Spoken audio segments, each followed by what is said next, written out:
Good evening and welcome to episode 19. We're at JimBob cast. I'm pretty fucked off. And I'm Bob. Why are you fucked off? Is it football?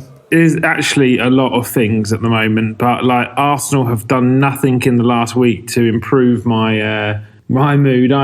In fact, actually, they've done a hell of a lot of things to help condition me into the mindset of fuckery. So, But we have some good news, James. Good news this week. Obviously, Boris has announced his roadmap to opening the country, which means pub gardens open from the 12th of April. The pubs themselves open from the 17th of May. It means that Arsenal's last home game versus Brighton can have 10,000 fans, and we can all enjoy the Euros in a restriction-free environment. That is positive news, don't you think, James? Yes, if we stay to plan, which I don't think we've seen any mandate stay to date plan yet. So no, I mean and I think the way they've come out and talked about it, and they've been very open, and probably for the first time in this whole pandemic actually shot to the line, with what they're going to do and what they're going to say. And I thought it's a really positive thing. There's things to look forward to. There's things we need to do to get there as a country, as a human race. And if we all follow the rules a little bit now, it's the hardest yard, this one, but we can get there. Don't you agree? No, I do agree with that. There must be light at the end of the tunnel. I think obviously one thing that, they do deserve quite a lot of credit for is, there's only Israel and United Arab Emirates, funnily enough, who have a more successful vaccination program in play at the moment. And obviously with a lot less people, but obviously percentages are percentages. I think the vaccination, my mum's getting vaccinated on Thursday, which means just me and my good lady wife, that the only members of my household or my family that have not yet received the jab, which is brilliant news, because I think we'll be fine. We're quite good. I've obviously been worried about them. But the level of vaccines that are being dished out now is quite fantastic. Yeah, no, I think the country have done very well with that. So it does give the underlying mindset maybe that this rollout has quite a lot of credence. And, I think we'll see a reaction to the mass return to school, which I think is massive news. I think there's probably parents around the country that are about to vote Conservative that weren't a week ago. So, yeah, look, we will see, but I wish them well. I don't, on that subject quickly, which actually takes us into FOTW quite nicely. There's a few points that are going to take us from this into FOTW in a second, James. One we had a very good discussion about. Yeah. But yeah, you carry on with what you're saying about Boris. Sorry, pal. But, fundamentally, he has been the number one probably on the trending list for a long, long time of the keyboard warriors who have just goaded him about how he's managed the country. And I think there are some elements that are out of his control, sometimes with border control and things like that, where the actual number of live cases that the country had was probably way beyond what it should have been. Actually, if you ask anyone in the country for the money that he's actually paid in comparison to other people, I wouldn't want his job, if you compare the money, I'd like to see this actually, how much Boris Johnson earns compared to Jermaine Genius would be a fantastic comparison. Maybe we'll get the stats out on that next week, James. Well, he earns the same money a year as Willian earns a week. For fuck's sake. Well, there you go. That sums it all up in the great words of Martin Tyler. I haven't said that for a few weeks. But fuck of the weeks is what we're going to come on to in a minute. But I tell you a candidate for fuck of the week. We both watched it on Monday night when he did his press conference. I believe it was the Daily Mail journalist. His name was Jason, I believe. Yeah, that's it. They open up and he turns around with something like, well, where's this buccaneering Boris that we saw in the last election? You're a bit more of a doomster now. And it spurred me to think, The journalism in these number 10 press conferences is fucking shambolic.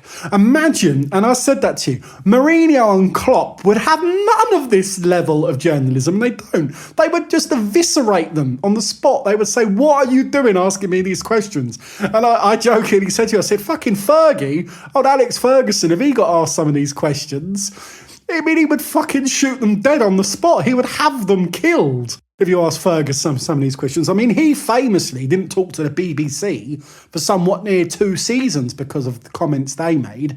And he actually called Gary Lineker a cunt to his face. I've dropped the C-bomb, but I was quoting. I mean, it was absolutely shambolic. I was shocked, actually. And I thought he actually handled it quite well in the end because, because he said the right things, that it's not a time to be buccaneering when you're playing with people's lives, which is still very much the case in point here. So the bloke's just got his 2 minutes of fame and just wants to be remembered for being a complete dickwad, Yeah, so there was another one that questioned Patrick Vallance and said about what, the things we have to do, like wearing a mask and things like that. And I can't quote him, I can't remember, but Patrick Vallance goes, well, we don't really know on masks yet because we haven't seen any data. But he goes, I would expect everyone would still wash their hands because that's just good hygiene. It's like, what the hell are you talking? These are the people that actually are the public's voice versus the establishment. And if the people that are the public's voice cannot ask the correct questions, then they're fucking dog shit, the journalisms. I do have to say that one of the worst things out of this pandemic has been the quality of the journalism, and that's probably why we don't have the answers. I think the best journalism I've seen in the whole of this fucking pandemic, I'm not going to say Piers Morgan, I'm going to say it's been the One Show, because they've been brilliant at explaining it to the layman. But no, anyway, it is that time again. It is the light at the end of the tunnel, the fuck of the week, James. Here we go. And it's a serious one this week, isn't it? It is, and it's not a particular individual. It's probably putting a host of unknowns into a box, but it's been happening more and more recently, and then it's been continuing to be stepping up. But for all those people on the social media mediums, behind Instagram, Twitter, Facebook, MySpace, Tinder, Grindr, Finder, Linder, fucking put it in a Gripler. I mean, whatever it is, people who are cowardly using either fake domains, avatars, profiles to torment real human beings, whether it be sexually, racially, a form of bullying, it's just absolutely outrageous. And this tirade has to stop. And a very near second, actually, in my opinion, for fuck of the week, is the CEOs, chairmen and board members of these mediums who, in my opinion, continue to do very little. It's not seen what work they are doing. Do you know what I mean? So in order to, have some level of serious compliance in order to prevent these things coming into said networks. And, a lot of people like the allure of the fact that they can engage with celebrities, whether it's indirectly or not, but when, they get a sense of, individual healing maybe from whether it be a Piers Morgan, a Gemma Collins or a Pierre-Emerick Aubameyang's opinion on a matter. And, we weren't privy to this, you and I, growing up, because we were of an age where it's happened later in life. Indeed. If we were bullied, it was by the bloke in the playground. And at least at that moment in time, you had a chance to clump him back. Well, and it's a little bit more. It's so much less cowardly when someone has to physically, face that particular moment where they want to suppress someone to bullying in a visual sense, because that comes with known actions. These people don't have profiles; they're alter egos. They are a series of letters and numbers, which is not obviously what's written on their passport. So. It's just over a year on from Caroline Flack's death to suicide, where Be Kind and all of that was really put out in the media and probably due to the pandemic, never got the fullness of what it required to get them. But no, what's been happening in the last few weeks, whether it be Nketiah, whether it be Willian, whether it be Hector Bellerin, I'm picking Arsenal players here, but it's unanimous around the whole world. Alex Scott, Karen Carney, let's look at it. Karen Carney, isn't the best pundit out there. In fact, she's not very good. But neither's Jermaine Genius, neither's Michael Owen, neither's Danny Murphy, in my opinion. But that doesn't worthy them to be abused. Alex Scott is probably one of the best pundits out there. Now, her sex is nothing to do with the quality of her punditry, the same as Karen Carney's, Alan Shearer and Ian Wright are phenomenal pundits, as is Roy Keane. Their sex is nothing to do with the quality of their punditry. Neither is Michael Owens, etc., and Jermaine Genius's. It's not. So we must not judge the people. Please, by all means, have an opinion and say, I don't agree with you. I actually think you're not very good. We're allowed to say that. I am allowed to say that Willian is not very good at the moment because there is proof there that he is. I am not allowed to abuse him because of his race. The warrant of free speech and opinion, it hasn't been taken away from anyone, but you don't have to do it in a derogatory way where it offends someone's size, colour, looks, clothes, sex. It doesn't need to be done in that manner. It can. You are well within your right to say another bad game, in my opinion, for Willian. I just don't understand why Arteta continues to pick him. There's nothing outrageous about that whatsoever, and that wouldn't get caught by any compliance nets left in the social media holes trying to pick up words that would probably, seem distasteful. You're absolutely right. I tweeted last week, free speech is a wonderful thing, but its essence is that it should have no cost to listen to as it has no cost to speak. That's what free speech is. It should be free. People won't like what somebody says, but they shouldn't be hurt by what somebody says, And I think it's wrong. It must stop because people will take their own lives because of it. And it's just not fair, Life should be a bit nicer at the moment. It's been a hard time for everyone. Just be kind and be nice. Stop doing it. Social media companies, stop it happening. Make people register themselves. Make everybody have a blue tick. You must go through a registration process to get to the stage of using this platform. I would do it. You would do it. Everyone would do it. And if you want to give someone a higher ranking because they're a celebrity, give them a gold tick, but make sure everybody's verified. It's the least you can do, because if I'm having somebody call me a name, I want to know who's calling me a name so I can listen to them and argue with them and debate with them, not because I'm getting tormented behind some sort of avatar. And by the way, I'm quite thick-skinned, or at least that's what I tell my dietitian. But no, it's just not fair and right, and we must stop this now because someone's gonna die and it's gonna blow us away. So this week's fuck of the week goes out to all of you, anyone that stands behind a profile that is fake and throws abuse at somebody that is human and real. How dare you? You must stop. You fuck. Indeed. So, Benfica. A home leg and away leg, both away from home. Obviously, we played them last Thursday, drew 1-1 in less than fantastic circumstances, and we are due to play them this Thursday in what can only be described as, well, we've said this several times this season, a must-win game. Hopefully they don't Benfuck us. Benfuck us, indeed. Well, it started so well. We cut them apart like a fine cheese, and then Aubameyang misses a sitter. It was harder to miss that than to score it.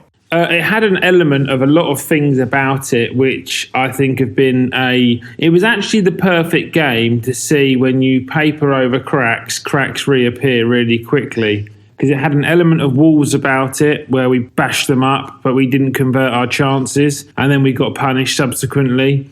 And, arguably, we should have been home and dry in that game. 2-1, 3-1, 4-1.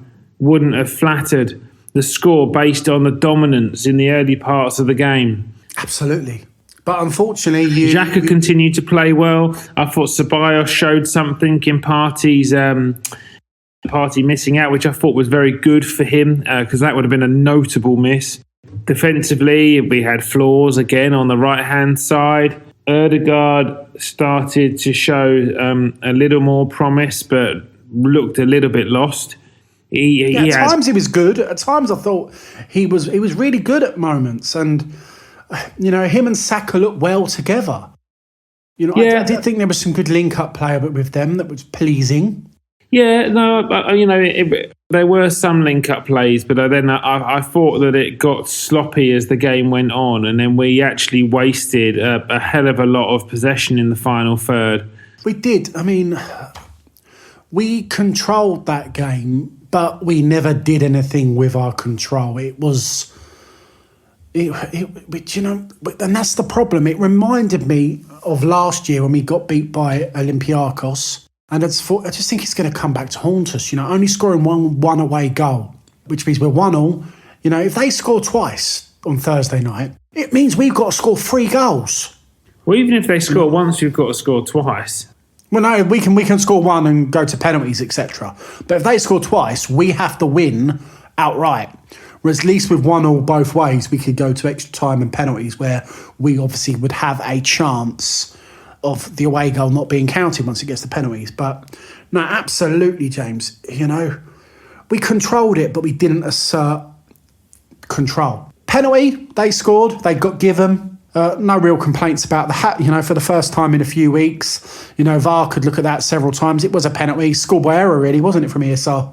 It was a schoolboy error. It was, it showed a lack of maturity and experience. Yeah, and it was just poor, But then it was a very, very good response by some really good play by Cedric, and Saka responding straight after. It was a good goal. I enjoyed that goal. No, it was a good goal. Yeah, it was a really well worked goal. But it's still it was poor, and we were poor. I don't really know what else to say, Bob. I think I said to you, I had a bit of a conversation with you the other evening, and I said to you, I think we've been poor for a long time, actually, and the results have helped us paper over the cracks, but we haven't been convincing really for 90 minutes for a long time. I think the last time we actually were probably 90, all 90 of the minutes convincing would have been the game versus West Bromwich Albion.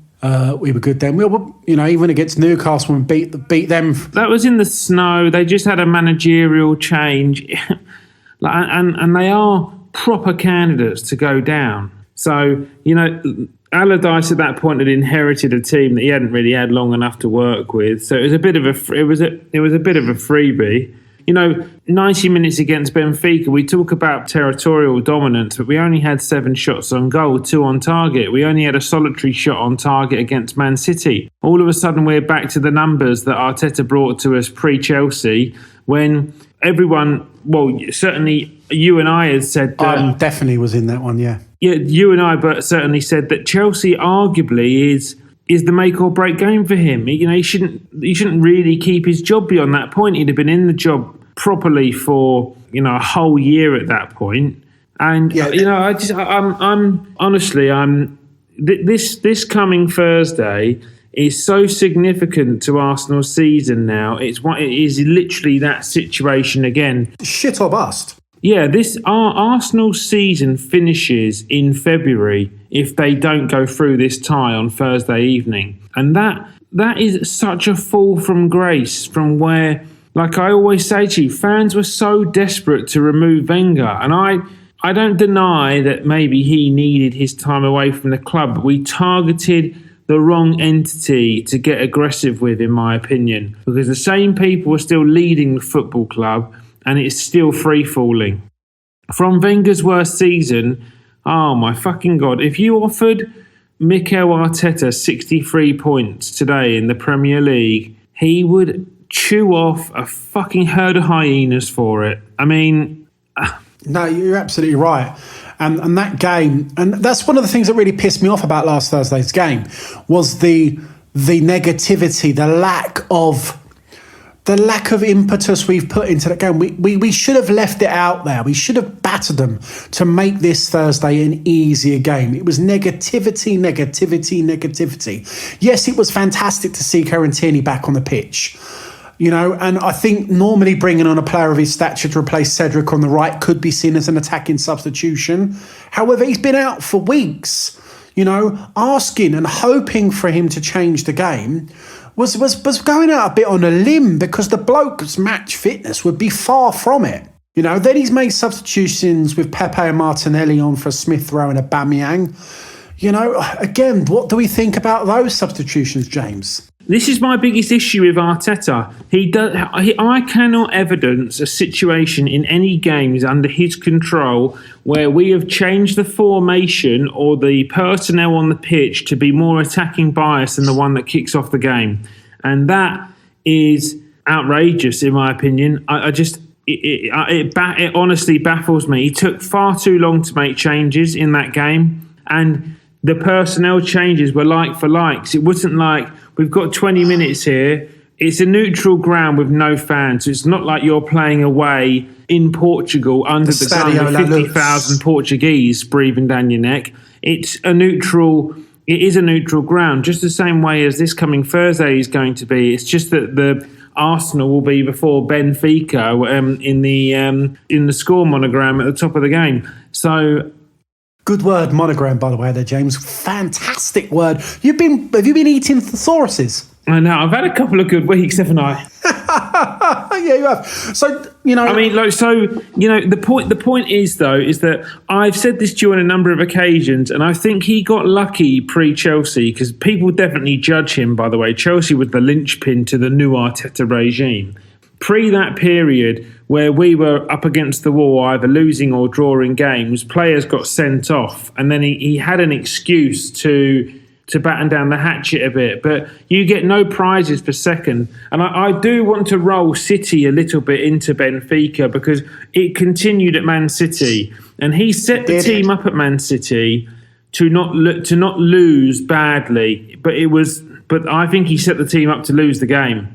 And I was appalled at the output from... I think we can give Man City a lot more time. But one of the things with that game, with his substitutions, and it really bugged me, this substitution of all. You know, look, I can gloss over whether I like Aubameyang and Smith Rowe going off of Pepe and Martinelli. I can move on from that. That was on 77 minutes. You can understand fresh legs and things like that. Fresh, fast legs as well. But the substitutions on the 90th minute of Willian and El Nene for Ceballos and Odegaard, I just don't understand of it. You know, when we are needing to get a goal and change a game, positivity is the essential requirement, and once again, he's played a super negative card. Point number one, what's a 90th minute substitution going to achieve other than waste time? Point number two, El Nene is a defensive midfielder. He's a winning 2-1, we're winning 2-1 kind of substitution to bring on in the 90th minute to waste time and to firm up the midfield. Point three, Willian, was it just to get him appearance money because it's a draw? Because he offered us 0. But every single player we could have brought on in the 90th minute would have probably offered us 0 because of the timing. You've got Nketiah and Lacazette on the bench. If you're bringing them on 84 minutes, 85 minutes, there's time for them to influence the game. Time for us to attack and score a goal. A second goal, an away goal, winning that 2-1 or even drawing 2-2. That's an important part. Getting that second away goal was absolutely critical. Absolutely critical. And it's what burnt us last year in Olympiacos. It's exactly what burnt us last year. And it is gonna, how can I explain it, fist us again this year. Arteta, that is not how you manage a game. You have made bad substitutions now for very, very long times. And it's not just that you brought Willian on. Forget that. If you'd have brought Willian on in 78 minutes or 81 minutes and you give him a chance to change the game, then maybe you can debate me that. But bring him on the 90th minute when he can't change the game if you bring him in the bloody first minute. It's pointless. It's pointless to bring on players that cannot offer anything. And that's what bugs me about Arteta. It bugs me so much. We're playing in Benfica. So we're playing Benfica as the home team this week in Greece, in Athens, at the home of Olympiacos. It's exactly the place where our demise this time last year started. And he's just going back to square one. It's almost like he's ignorant. He doesn't understand. He's so stubborn and ignorant. He doesn't learn from his mistakes. And that's annoying because, as you rightly said, James, we destroyed Wenger, as a fan base. Wenger out brigade. Was so huge and vocal year after year. Yet in Arteta we trust, perhaps. I don't know about this.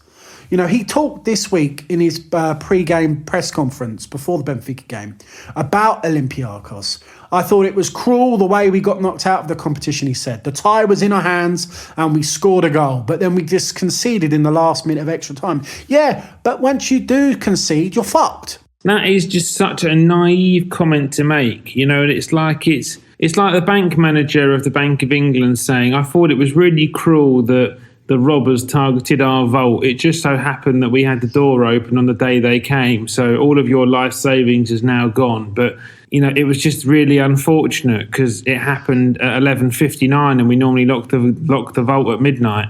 What the fuck? I mean, honestly, what utter nonsense. It's a results-driven business that deals in facts alone. No fiction, no cruelty, nothing. You can win the game, draw the game, or lose it. The opposition scored more goals than you in the tie. You got knocked out, and they went forward. End of story. Absolutely. I mean, if you look back at, I think Arteta's press conferences, both post and pre-matches, this season have really started to grate on me.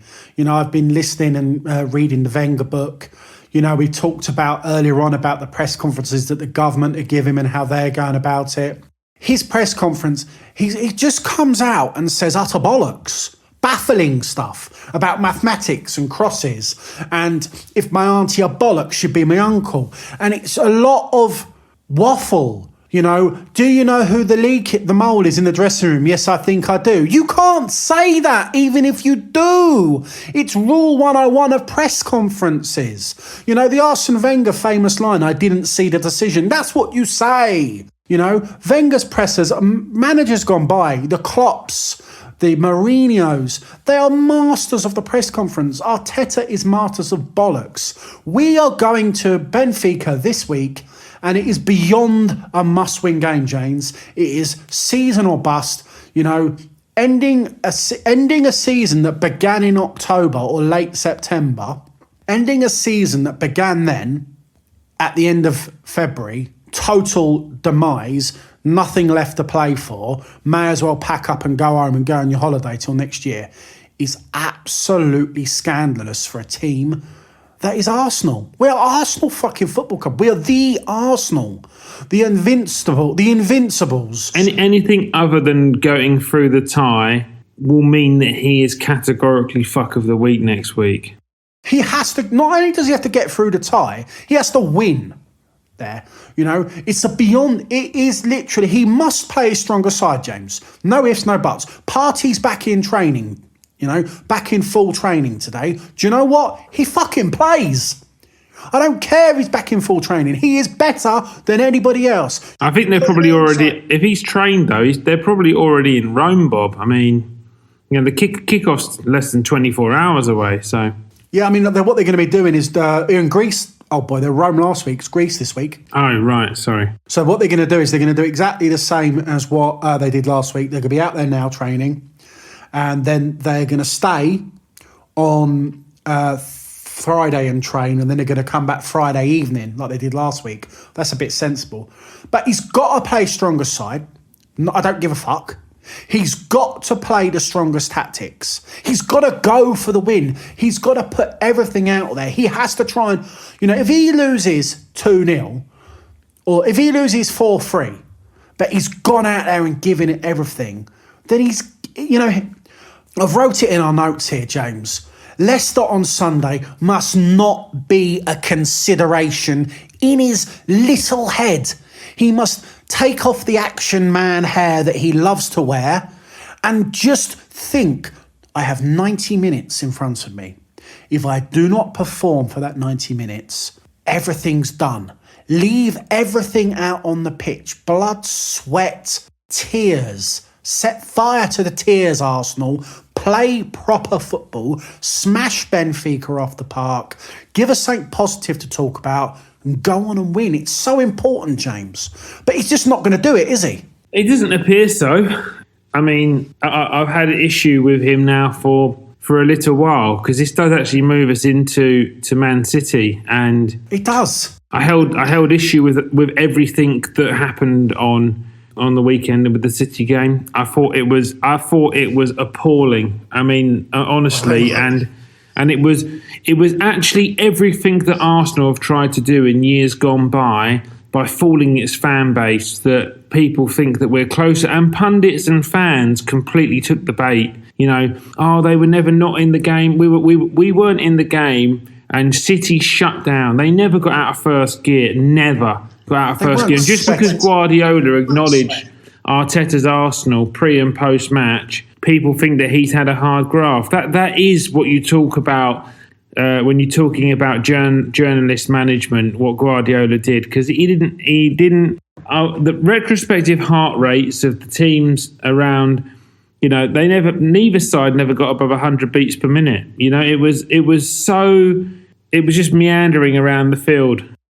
It was a benign football match, and I've said it to the listeners. It almost looked like one of those games that got caught for match fixing. It was like Hansi Cronje's walking around with a leather jacket somewhere. Yeah, exactly. You know what, James? Sometimes to watch a football match, I've got to go for a few bits, haven't I? I've got to ask the lovely lady at home. I've got to maybe offer things in recompense for taking up the TV for an afternoon watching football. It doesn't always fall for my luck. So there I am, Man City. I've offered her in response. I've said, do you know what, love? I'll do your feet tonight. I get the foot spa out, give them a nice soak, tutor them all up and all that. That's what that pile of shit cost me. That benign bollocks cost me doing that. And I don't mind. I love her to bits, but you know, I could have sacked that off and watched something else. You do stink of someone who owns a foot spa as well. I mean, I love a foot spa, but you know, it's a really good foot spa as well. I get it up to about 42 degrees, which is quite hot, because I feel it has to be really hot around the feet. But anyway, we're not going to bore people with my foot spa fetishes. But you know, it was good to see Pepe back in the team, don't you think? Yeah, I mean, but then I didn't know what it had done to him, having him missing from the team for 2.5 games, when he was probably our most in-form attacker at the point where he was taken out of the team, which was a bit of a head-scratcher. That's a good point. They're taken out of the team. You and I both said about Pepe, someone needs to put their arm around him for a period of time. That period had started. He was 4 games into it and probably averaged a contribution a game, if not a game and every game and a half.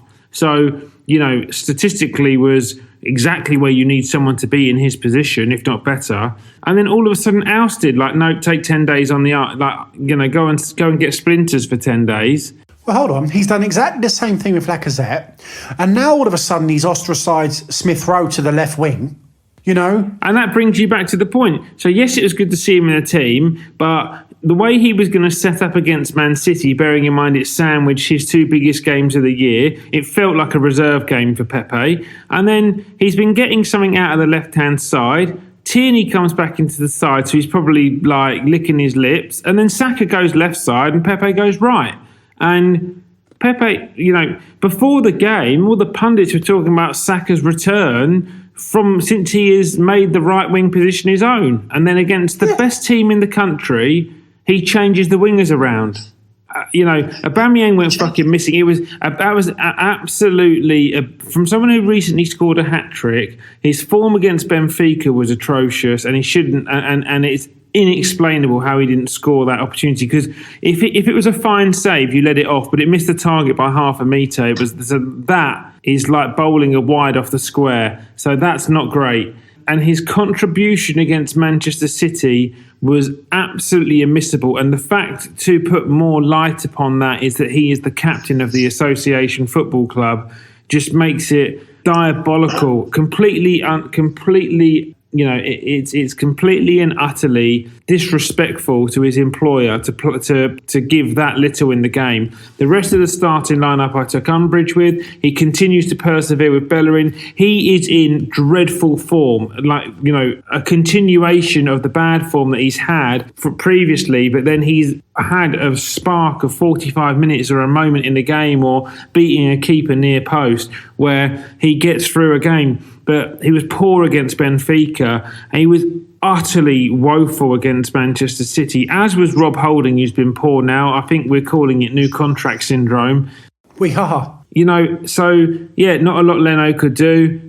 He's pretty solid bar the goal that he got literally fuck all support with from his two defenders. To allow for a 6'2" centre back and a right back with 250 plus top echelon appearances, to allow a 5'6", 5'7" winger to get in between the both of you and out jump you with a free header 7 yards out is sackable, in my opinion. I mean, that is absolutely gross misconduct. In the second minute of the match, James, as well. It's appalling. It's a dreadful thing. We've now conceded early goals. Southampton in the Cup, Villa in the league, City. The game just dies because the opposition know we've scored here. This is brilliant. This is brilliant. Just shut up shop. They won't beat us. But when I hate to use Wenger, but he's kind of the only pillar that you can, do comparisons against, because he managed the club for 20 plus years. And when he went down in games, you used to see the frustration in his teams because teams would park two banks of four on the edge of their own box and he would have all the creative players just trying to find the holes. And then if he found one and got the game back to 1-1, he often went on and won the games because the teams were like, shit, we better try and get something out of the game. We banked on this two banks of four working and us nicking it 1-0. Now it's 1-1. We'll step up 5 yards. And then all of a sudden, he had all the pace in his team always to get in behind and get in and go again. Or if you want to associate with another manager that managed Arsenal for a while, George Graham would never have that village defending whatsoever in his team. There was a moment in the second half, Smith Rowe had come on and City were attacking, and the nearest bloke to the attacking winger on the Arsenal right-hand side, the City left, was Smith Rowe, the number 10 at that point, running back. Bellerin is languishing on the halfway line, some probably 25 yards away from the ball. He's the right fucking fullback. Holding's out of position at that moment. I think David Luiz apologies, Rob Holding. Rob Holding had gone off for being concussed. David Luiz is in great position where he should be, but it's almost like everyone's in the right position, and it was Smith Rowe that got the defence in. By that time, Bellerin had, he planted a tree on the way back or what have you, had a fucking tofu sandwich. And then it's just, Bellerin is not good enough to play for Arsenal Football Club at this moment in time. Him and Willian, in my opinion, are the stories of our season of stubborn, ignorant, foolish management. I don't take any more umbrage of El Nene. We've established he's not good enough. We understand what job he portrays to the team. He has got a unique set of skills, and administered in the right way, he has to have creative people play all around him. Like El Nene's someone you play in a free with two creative players. He gets away with it with Partey because Partey is such a box-to-box natural player, but he has the ability to move the ball in both directions through the air and along the carpet. So he can play next to him, plus a number 10 who can move the ball, whether it's at feet or whether it's passing the ball. So El Nene could function with those players, but he will sneak deeper and deeper and deeper and play on the toes of a centre-back, El Nene. So when you're chasing games or you're down in games, he's not the person to have on the pitch. You need to replace him early. And, it's the same thing that fucked me off with the left-back situation. We lost Kolasinac in the first moment of the window. We went down to a Sterling header 2 minutes into the game. There was again no changes whatsoever in structure to try and take the game to them. And Absolutely. they just sat off 5 yards, and that was Arsenal pressing them. But we never worked Ederson. We had a solitary shot on target in 90 minutes, which is outrageous. It's so appalling that is dreadful. And he never used his substitutes to his advantage, ended up with 5 attacking players on. What the fuck do you care about the result? Why are you so worried about not losing 2-3-4? Because with all due respect, wake up. The fans don't give a fuck. Like, the fans want to see fight, desire, and if you'd gone and got 1-1 out of that game, having 5 attacking players on the bench, you would have had heaps of praise put on you. But the way in which you manage the game, actually, the fan base is starting to work you out, that you are actually the most negative-minded manager in England. He's scared to lose. The match was made to look like we had a chance. And we'd had, in fact, 0. Not a single chance we had in that match to win it. And you're right, James. If we risk a little bit more, we could get something from that game. We could get beat 3-0. The first half hour, City were battering us all over the shop. I thought I was the Sunday beef. But no, James. Just Wenger lost 8-2 to United once. United battered him off the park. He scored 2 goals. We lost 8-2, but he scored 2. Yeah, but no one really remembers the game. It's just you just get bantered about it. But he beat Spurs 5-2. He never looks like scoring 5 goals in a game. We got Tottenham in the next month or because he had his opportunity against West Brom and other teams to shred teams apart, and he didn't take them. That's why he doesn't. He's scared. He's scared of this loss.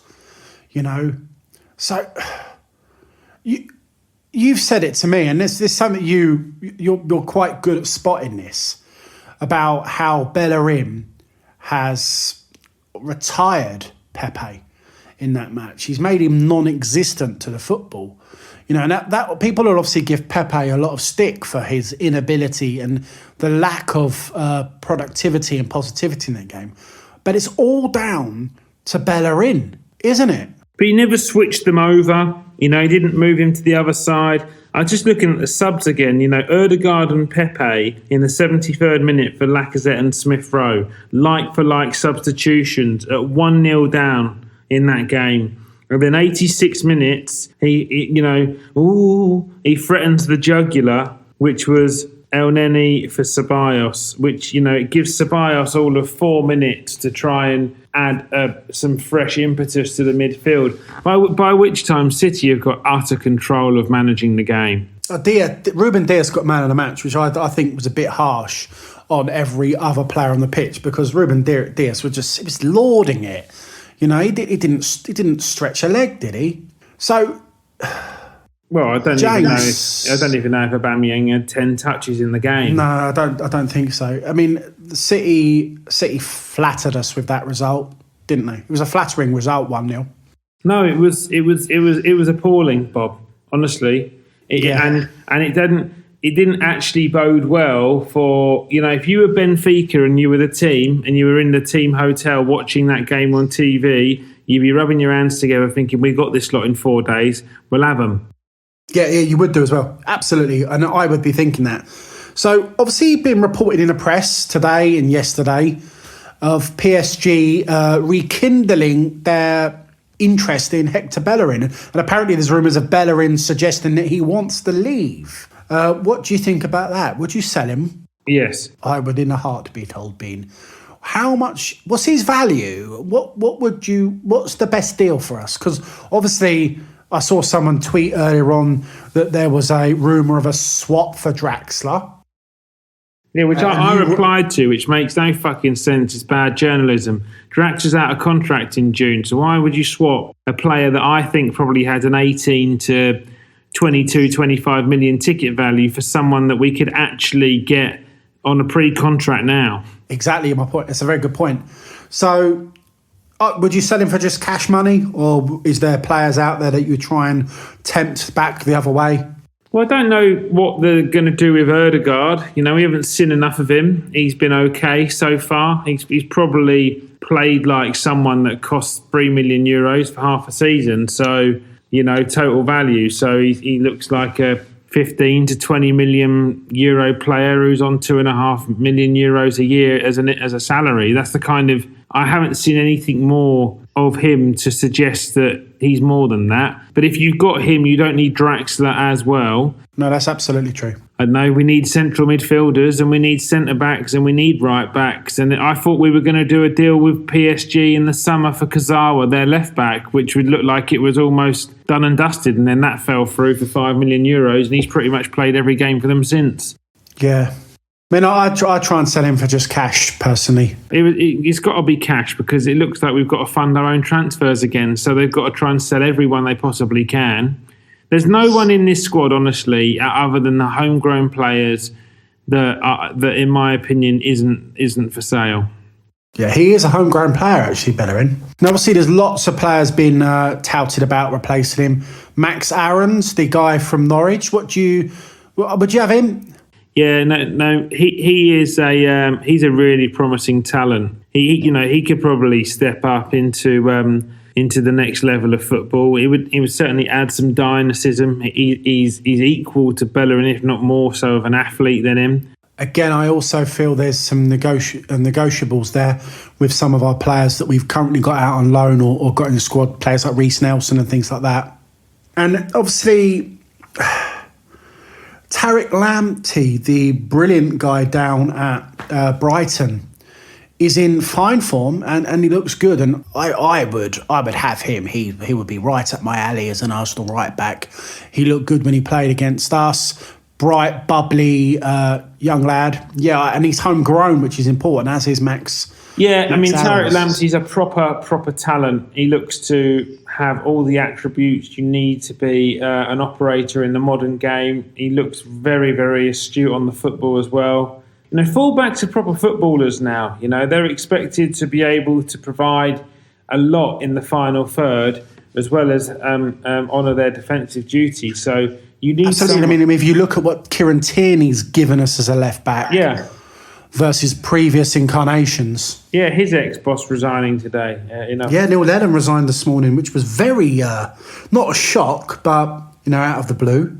Well, he does come across like a bit of a bad sportsman, Neil Lennon, and obviously Rangers are all but assured to win the title, aren't they? I think so. They are, which is a fantastic feat for our mate Stevie G, to be fair. So yeah, and obviously last two players on the list. Sorry, back to Bellerin.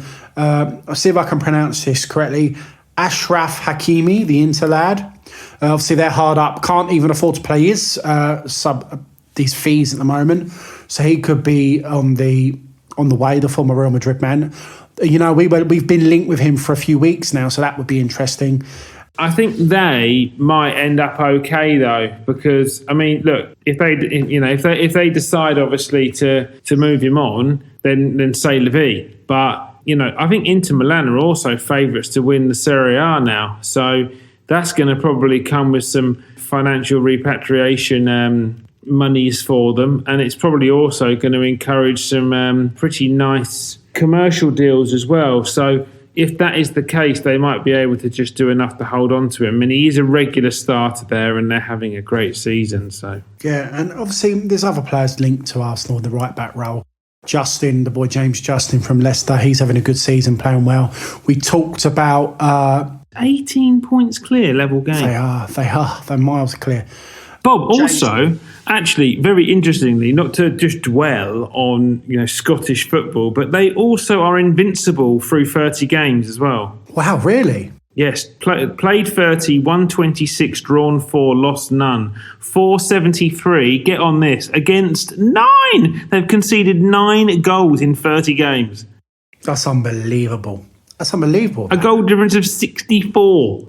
So they've got a plus 64 goal difference. A team, I know Scottish League's obviously a lot different to the Premiership, of course. A lot harder down here. But that's Rangers, plus 64 goal difference, conceded 9. That brings us on to our new point. Mikel Arteta, case in point. I know you've got a real rant on this, James. Why is Arteta such a negative coach, James? Off you go, son. Long run. I don't even know. I feel like I'm just bowling some military medium, actually, off a 5-pacer, just trying to get to tea. But I don't actually know, Bob. I can't really work out, but I am starting to be more of the opinion that he is the problem. You know, we looked at some numbers. Wenger was struggling, and the lack of money being made available for Arsenal when they were trying to finish top of the league was notable, and it was always they're 2 players away. Then they just fell a bit deeper into the top floor, and it was, you're sort of 2 to 4 players away. Then it was like, you need a couple of players just to make sure you keep this top 4 thing going on. And then it was like, actually, now you need a player or 2 to get in the top 4. And now you need 5 or 6 players to get in the top 4, in my opinion. It's not now a couple. It's like we are light years away. We're almost one of fucking... You know, we're almost one of the guy from Tesla's satellites away from where we need to be. But that's it, James. You've just nailed it. Top 4. It is the most open top 4 race in many a season, and we are nowhere near the fucking starting grid. We are so far away from being involved in the discussion and debate of top 4. And don't say we're this many points behind this team. We're fucking light years behind them. I mean, mate, we are. We are so far behind. And the point I make about Wenger was, you know, his last hurrah when fans were very unhappy with him was 63 points in the season. I mentioned it earlier. He would literally chew off a fucking zoo, Arteta, for 63 points. We finished the season last year with 56 points, and it was atrocious. On our current average run rate, we'll finish this season with 52 points. I think I said that. You know, St. James, and this is very, very interesting, that prior to Christmas, we did a few stat analysis. I think it was after 13 games, because obviously that was when Emery got sacked after 13 games. We did stat analysis on that, and I think I had Arteta coming out of 13 games there. So we are 52 points. So we have slated Arteta then. We have continued to slate him through December. Then all of a sudden, the Chelsea games come. He's turned, he's weaved, he's got some positive results. He's got the HLM boys ruling the roost, playing some good football. Yet we sit here now, the 24th of February, and we are still going to average 52 points. So realistically, there has been no fucking progression whatsoever in that, James. And I think that is diabolical. I totally agree. It is. It's still free falling. And it, you know, the point I was making about the 2 players away, 2 to 4 players away, 2 players away from top 4, and now 5 or 6 players away, is that the notion on the other side of that graph, where you're thinking linear, is all the other teams around you have continued to invest exponentially in their sides, which means they've surpassed you. You've only got to look at the teams above you now. Tottenham Hotspur, Aston Villa, Everton. We're 11 points behind fucking West Ham United. 11 points. I mean... Here we go, James. I've actually just found it. This was when we recorded on the 24th of November. We're now recording on the 24th of February. And we had Arsenal. This was after 9 games. Sorry, Arsenal after 9 games. So after 9 games, we were looking at averaging 50.6 points after 9 games.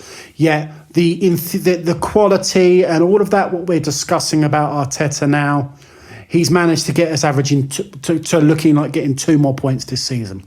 You know, that's fucking scandalous that we were having the worst run of Arsenal Football Club's life. Yeah, and we're averaging 52 points. But we are rejoicing in Emile Smith-Rowe and Saka and the good football that they... we beat Leeds 4-2. We beat West Brom 4-0. We beat Chelsea.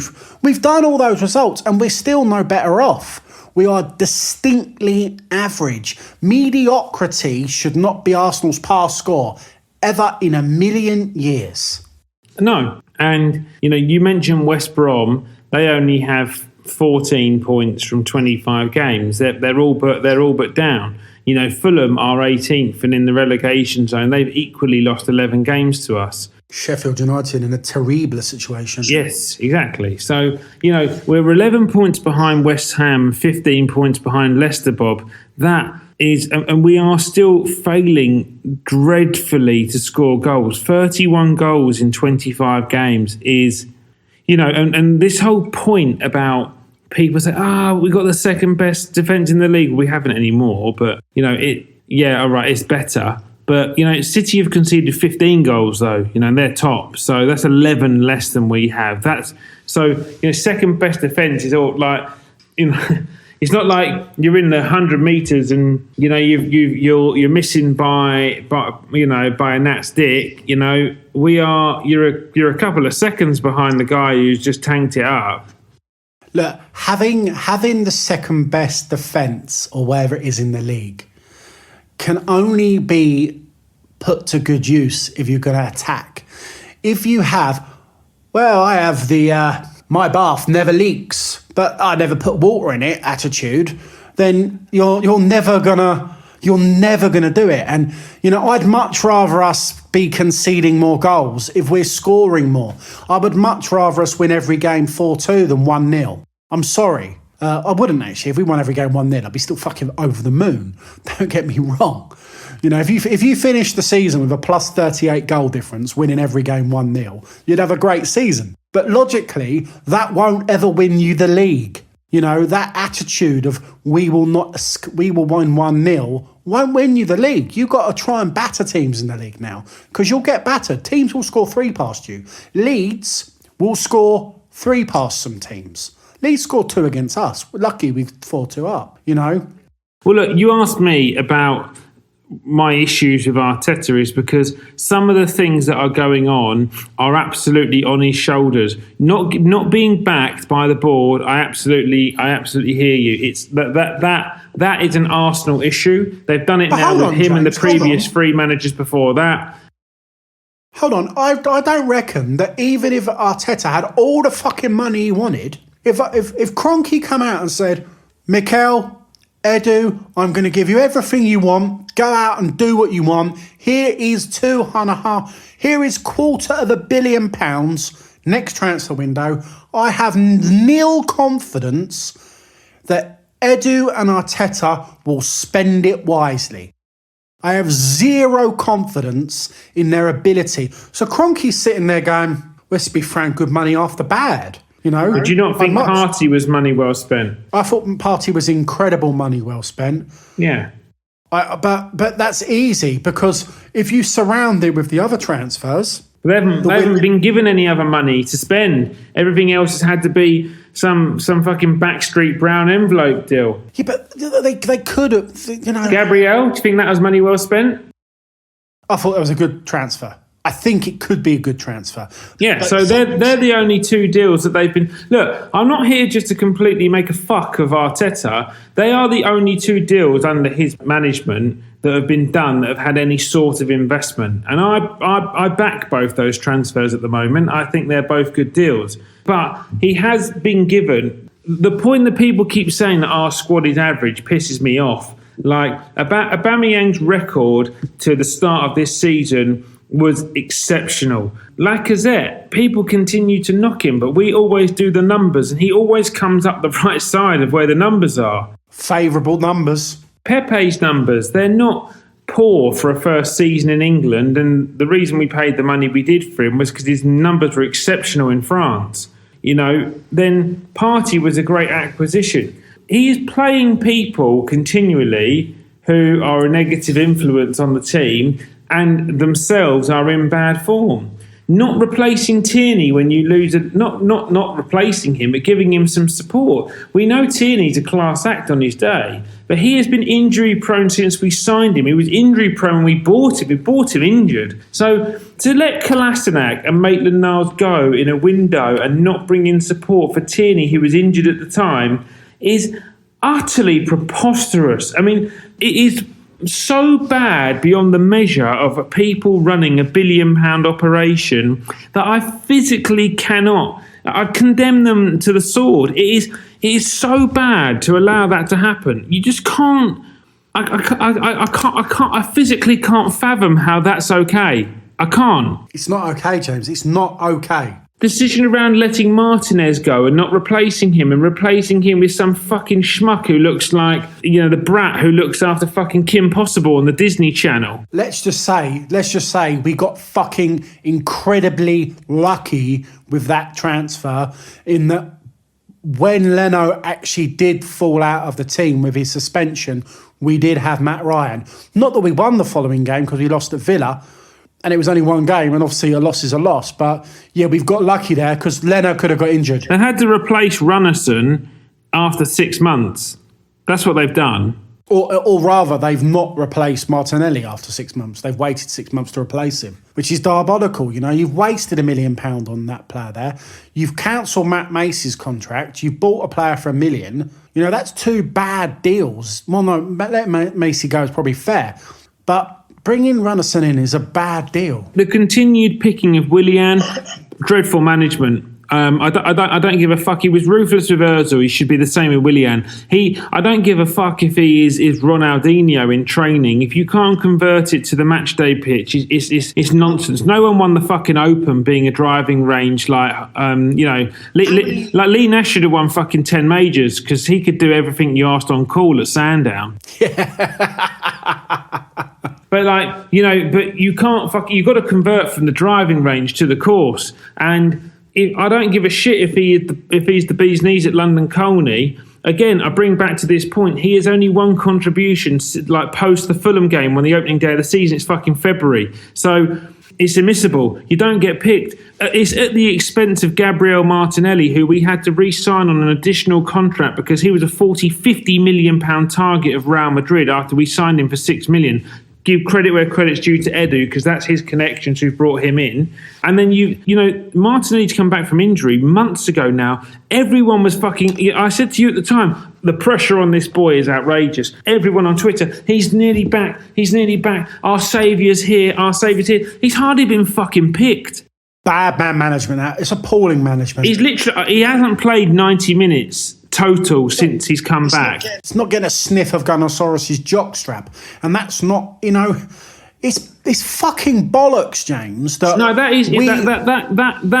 and then he's in charge of that. We've heard that he now is Edu's boss, but he gets a massive. He was promoted to manager, so he is now equally as responsible for poor transfer windows, ins and outs. So I hold him absolutely at tune for that, as well as Edu. And everything to do with the team on match days is on him. His continual usage of substitutions at the wrong times with the wrong people is costing us points weekly. His continual picking of Willian and El Neni, it absolutely baffles me. His choice to pick Bellerin over Cedric. Cedric's been better at left back than Bellerin's been at right back. Tierney's back fit, he drops Cedric. It makes no fucking sense. Holding's playing badly. Why have you dropped Gabriel post-COVID? Why has Mari not come back sooner? Why is Louise... When Louise went over to the right-hand side with Gabriel, we look good. Drops in, brings Holding back in at City, makes a fucking mistake. A dreadful mistake as well at that. City game, we just said it earlier in the analysis, moves Saka from right wing over to left wing after having a string of great games there. Moves Pepe to back to right wing, has to play in front of Bellerin. The two of them actually haven't clicked. Like I said, the statistics where he has played in front of a different fullback other than Bellerin, Pepe's numbers are ludicrous in front of a different fullback. So, the number 9, people want to see Aubameyang play 9, and he scored a hat-trick from there against Leeds, but he was gifted the hat-trick. It was free. It was bad. It was bad goalkeeping, and the third goal was a very instinctive finish, to be fair, but it was a cross shot which just caught everyone out. Yeah, absolutely. I mean, it's everything he's done. He prioritised the FA Cup. He prioritised the league and lost calls in the league over the FA Cup that we were the holders of. And he got us knocked out of that, which was a route We were caught by the fucking drug that is Arsenal Football Clubs, thinking that, he's doing this because he's pushing for the top 4. In reality, we are nowhere near the top 6. There's so much daylight between the teams that we play that are between us and that position. And the run of games that we have now, it's impossible to think, actually, how many points we'll take from our next host of Premier League games. We've got Leicester this Sunday. After that, we've got, Burnley away is actually a big game. We need to take 3 points from that game. Then Spurs at home. Then West Ham away, who are getting results against everyone at the moment. Then Liverpool at home, who are in dreadful form, but they probably sort themselves out for us. And the next game that you can see after that, where you're generally looking at taking points, is Sheffield United away on April the 10th. Fucking hell, 2 days before the pubs open, mate. But no, you're absolutely right. And it's this prioritisation of the league, getting us knocked out of a good source into Europe from the FA Cup. And now we have put every single one of our fucking eggs in the Europa League basket, where there's teams like United and, dare I say it, Spurs, let alone the other league teams from around the world, around Europe planning it. We're not in any sort of form to be considered winning that, but we just have to win that now to get any sort of European football next year. I said this on one of our very early pods. Arsenal's best chance of Europe is the Europa League. I think I said to you, we will qualify for the Champions League next year because that's the only way we're getting into Europe. And I have to say, that's exactly what it's going to be, James. It's shit or bust with the Europa League, and it could have been better. Because it could have been better with a change of tactics earlier on in the season. What he's done by Smith Rowe and all of that, he could have done fucking early November. After getting thumped by Villa 3-0 at home on November the 8th, he could have made a tweak for the following week. That rhymed, I know. He could have done that then. And that's 6 weeks or whatever it was. Yeah, it's about 6 weeks before the Chelsea game. But you've got, weeks. Still in the Europa League, you've still got Spurs, still got Villarreal, got PSV, Man United, Ajax, Rangers, Leicester, Real Sociedad, Roma. I mean, you've just said Man United and Leicester, and I think both teams would beat us comfortably out of that. And that's just 2 teams that are close by. Yeah, and Napoli. AC Milan. I mean, you don't want to be playing fucking Ibrahimovic. Exactly. And that's bad. You posed a brilliant question on Twitter. You asked me, then you went and posed it. With Klopp under pressure at Liverpool, should Liverpool pull the trigger on him and sack him? Would you have him at Arsenal? 66% of people said we should have him. 66% said they would rather have Jurgen Klopp than Mikel Arteta. That's it. What on earth are the other 34% of people doing? Honestly, bearing in mind we've already subjected Twitter people to fucks of the week. I have no clue what those people eat for breakfast, lunch, and dinner, but that's it. It baffles me. I would have Jurgen Klopp tomorrow. I asked my good friend Azza. He said, in a heartbeat, you would be in a heartbeat, I would be in a heartbeat. I mean, obviously you've got to back him with the money, but I think if you had someone like Klopp him and you backed him with the money, and I think Kroenke would back him with the money as well, I think you'd see Arsenal actually start to eat at the top table again. I really do. And I think quickly as well, because you rightly said, Arsenal do not have a mediocre squad. We've got some phenomenal players in that team that, if used in the right way, I mean, Klopp would look at that squad and think, well, right back gone. Centre-backs, well, I need another right-footed centre-back, so I replace Louise. But on the left, I'll probably keep them 2 for the time being. Keeper, I'm very happy with. Left-back, exceptional. Get a backup one, though, because he's prone. Partey in the middle. I'll probably keep Xhaka alongside him, unless I could trade him out for some good money to get who I want. He'd go through that team, and he'd turn it around. And you'll probably be looking at Arsenal beating teams and playing brilliant football, and we'll be dancing in the streets of Arsenal again, like we always wanted to do. I mean, you need cardinal changes in the management and of the football club. If I get the guy's name right, I believe his name is Aliko Dangote, who is the African billionaire who has voiced his opinion on wanting to own Arsenal in the past. And I understand that a couple of years ago he said that he would be in a position to mount his charge to take over the football club. He might feel that with the pandemic and COVID and Arsenal's current status that he can get a bit of a chip on the deal, and maybe the Cronkies would get out. But because the club have obviously lost money with not having fans in the ground. But the ownership needs to change. The regime that runs the football club needs to be considerably more ruthless. And unfortunately now, if you had a gun to my head and I had to choose whether he retained his job or not, and it was for the sake of my family's life, I would probably remove Arteta at this point. The last week has been the real tipping point for me. I was really, really, really unflattered by the first leg of the Benfica game, and the Man City game was sent you over the edge. Yeah, it really did. I mean, I must admit, James, you've said your family there. I'd fucking do it if they had a gun to my fucking goldfish's head, to be fair. You know, let alone my family. You know, you probably Arsene Wenger in the Invincible season say yes to that. But no. But that's interesting, James, because, you know, we've said that we would have Klopp. Moves us on to another point. What the fuck is going on? What on earth's going on in the league? You've got Liverpool free-falling. Literally, game after game, losing. They didn't lose at home for like about 38 bloody years. Now they're losing game after game, get beat by Brighton, they're just getting beaten all the time. They're in terrible form. Do you see them getting rid of Klopp? Well, it'd be really interesting to understand what, how ruthless JJ Henry is. He's an operator. He is an operator. Yeah, so I don't know. I mean, it was such a Cinderella story for Liverpool finally winning a league title. You know, Klopp's won a Champions League and a league title in his reign at Liverpool. When he took over them, they were fairly mediocre. So he had one season, didn't he, where he was 6th or 7th or 8th, I think, and then he's never finished outside the top 4. Yeah. He's won it. Finished second with 97 points, which is outrageous. So he's brought success to them. So I don't know.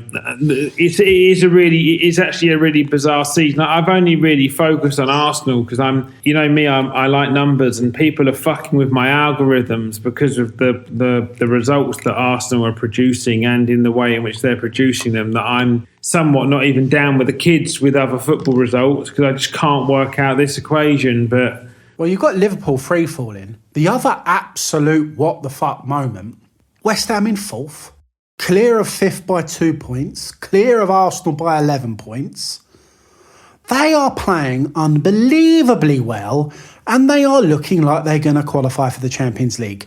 We're not, there's obviously a good number of time to go. With all due respect and kudos to David Moyes, that bar Declan Rice, who seems to be, really the prodigal son of England, who's going to play an integral role, no doubt, in the international championships this coming June. Some might say he's the prodigal son of Ireland, to be fair. With the utmost respect to West Ham, without having any other real high-profile names, I just can't think of one.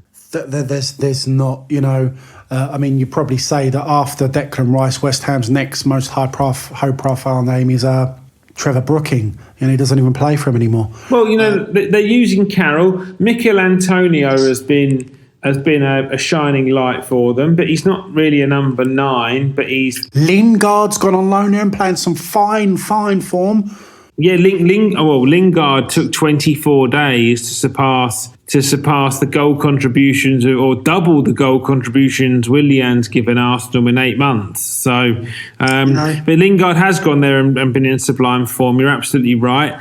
But the guy Souček they bought in midfield looks like a fine player as well. He's scoring goals from midfield for them. Yeah. I mean, there's other than that, Fabianski, an old Arsenal keeper, doing a proper sterling job. Aaron Cresswell, I think, is having a pretty good season. But I like Aaron Cresswell. I think he's a decent left back. yeah, I do as well. I would.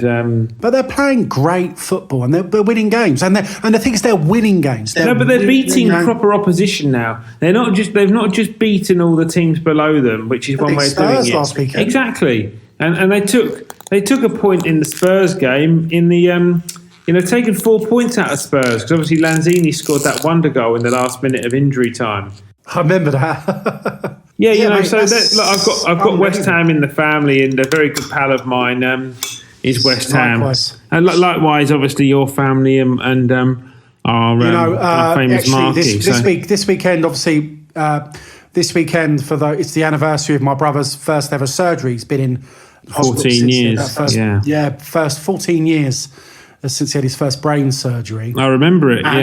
Yeah, I know you do. I remember swearing at him actually when he was doing it, because I was like, "You complete fuck!" I just started one of the biggest jobs of my life. It was 3 days after they found his tumour, and I had to take compassionate leave straight away to come and support that situation, which obviously it was madness. Yeah, it was. Go back to West Ham then. This was the point. I don't want to dwell on that. It's not really good listening for anyone, and I don't really want to talk too much about it yet. But Alan Kirbishley that year actually came and saw my brother in hospital. Yeah, he drove down from the League Managers Association dinner. And actually came and visited my brother in hospital. And I remember it wasn't that year, it was the year after, actually, that season, because that was the season when West Ham were looking like they were going to go down, and Tevez, etc., got them that miraculous... Yeah, and Mascherano. And they stayed up. And it was the following season Kirbishley came and visited my brother. So that would have been the... But I must say that West Ham have been used a little bit in history as a club where people have kind of goaded them a little bit in the kind of football factory ilk, and to have fans that prefer violence to football and such alike. And whether that's true, I don't know enough about that. But just in regards to Mark's situation, without delving too deep into it, they've been a class act actually throughout his whole time in. Mate. With getting him into games, with sending things out, with hospital visits, with acknowledgement of your dad's 70th birthday. Yeah. I mean, honestly, a truly classy football club. There's pictures of my brother. My brother's met David Gold, but David Gold came and spoke to him at a match.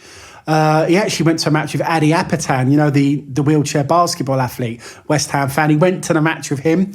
When I got married, I wrote to West Ham. This was at the beginning of last season. They got beat 5-1 or 5-0 by Man City. I emailed West Ham on the Saturday during the game. On the Monday, a lovely young lady called Georgia replied to me saying, "We'll get a shirt signed by club captain Mark Noble, if that's all right." I'm like, wow, thank you so much. Beyond my wildest dreams. It was a wedding present for him because he was the best man. About a week and a half before they sent it to me, she goes, "I'm really sorry I didn't get Mark Noble to sign it. I've got the whole first team squad instead." And it's just like, they don't have to do that at a football club. And then I emailed the same lady, lovely Georgia, about a letter to signify my dad's 70th birthday, signed by Declan Rice. I mean, Arsenal do it as well, don't get me wrong. I've just approached them. In fact, I got a letter from Unai Emery for my wedding. Did you really? It was the best signing he made. Good evening, Bob. No, have a good evening. Yeah, good. So, yes, indeed. So, one quick question after the Cup one. Would you have Moyes at Arsenal? No. Well, that's it. So, I wouldn't have Moyes at Arsenal even though he's there. So we got Leicester on Sunday, the 28th. Early kickoff again. I think we should be going all guns blazing for Benfica. So we have to beat Benfica. I don't really care what he does in the league. Honestly, I would hold more respect for him if he looks like he uses the league for the next 13 games to trial and error players in positions where he's trying to build for next season. But that would need to cater for a manager that goes completely 360 in his style of management and actually plays in quite an expansive style of football, who's trying new things and is happy to invite teams on. Honestly, I give zero fucks if we finish 14th or if we finish 7th. Like, the league is done. We can't get to where we need to get to now. Leicester are a fine side. They're 15 points clear of us. They've got many, many players that I would love at Arsenal. And, this coming Sunday is... Well, the Benfica game, I don't even know what the team is. If I run through it, I want to see the strongest possible 11. So in my personal opinion, that at the moment would be Leno in goal, Cedric at right back, Louise at right centre back, Mari at left centre back, Tierney at left back. Just let him start, and if he can only play a half. But Partey and Xhaka, then it would be Saka, Smith Rowe, Pepe, Lacazette. That I believe that front four in that little period looked like they played the best football at the top of the pitch. And Lacazette is a cup final-esque player. He has the work rate to create something from nothing. I don't actually think Aubameyang has that in the 9. He's a more clinical finisher, but I cannot disagree with that lineup. And if I had that team to pick from, I would play those exact same players, James, against Benfica. You need that sort of thing. I'm totally in agreement with that. And I remember Mourinho won the Europa League with United and got them a Champions League as a result of it. He put all of his eggs in that Europa League basket and basically put his fingers up at the league. And I need and want Arteta to do that. We must go all out. If we get beat by Man United in the quarterfinal, 3-2 on aggregate after giving it our all, then we get knocked out and then never mind. But if we go out on away goals against Benfica Thursday evening, then I will be upset, I will be angered, and I will hold Arteta responsible. Yeah, I agree. But, football's football, mate. We can all live and die another day. Let's do some predictions then, Bob, to wrap up. Let's just do both games. What are you predicting for Benfica? Gun to my head, gun to the goldfish's head. Arsenal will win 2-1 against Benfica Thursday evening. I have to say they'll do that. Yeah, I've got 2-1. And if we beat Benfica... Who will score? Saka will score. And I'll tell you Arsenal's goal scorers. Arsenal's goal scorers will be Saka and Luiz. Nice, I like that. I think 2-1 as well. And just because I really want him to bounce back, because it will show really good mental strength, I'm going to say more of an emotional one that Pepe will score. We win. I don't care. But yeah, I agree. I'd like him to score. And against Leicester, Leicester's an interesting one. I think if we beat Benfica, I think we can get a result against Leicester. I think we could sneak a 2-1 win there. I think if we get beat... Actually, what am I fucking talking about? I'm talking bollocks. It's a 12 o'clock kickoff. We will get beat by Leicester 1-0 because they will score in the first 3 minutes and that'll be it. Yeah, Vardy's fit, so... he scores always against Arsenal. Yeah, I just don't see... I'm back to the point where I don't see Arsenal scoring 2 goals in league games again. So I actually think that game will finish 1-1. Oh. And I think Aubameyang will score in that game. So. Oh, very good, very good. Well, it's been a wonderful, enchanting discussion with you again this week, James. Yeah, I wouldn't quite call it wonderful and enchanting. It's a very fed up kind of, feels like a bit of a Groundhog Day kind of thing. It's... I don't actually see light at the end of Arsenal's tunnel in their current regime. Something drastic has to change. And, it has to change quick, but, Thursday's integral. There are a couple of things that can change it. A manager change, an ownership change, a Europa League win, an emergence of talent from a fucking bus stop in North London. I honestly don't know, Bob. But nonetheless, we support the club. We don't support the people. And, we fight on. We do indeed. And on that solemn... authoritative terms. I think we finished for the week, haven't we, James? I think we have. So we wish you all well. We hope to be celebrating Europa League success, moving into the 16, and hopefully Arteta can salvage something from this shitstorm. Yes, indeed. Stay safe, everyone. See you soon. Bye-bye.